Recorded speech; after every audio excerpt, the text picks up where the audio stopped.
David says, is kissing the back of a girl's hand too American? Is it allowed on meeting women in Asia? Here's a great question. This is what I would suggest. I would definitely not do it as an introduction. I know guys, I remember this one guy, I called him Frank the Kissing Bandit, because I swear to God, every girl he met, he just wanted to kiss all the girls. And most of the girls thought it was cute. A few of the girls, I noticed, were a little bit uncomfortable with it. This is an environment which is very respectful of the women.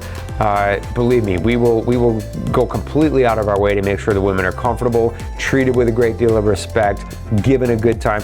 You know, again, I've said it many times, but it's true. If I have 30 guys on a tour and 300 women come to a social, and that's very, very typical, and all 30 guys go in, they meet a lot of women, and they leave the social with 3 dates.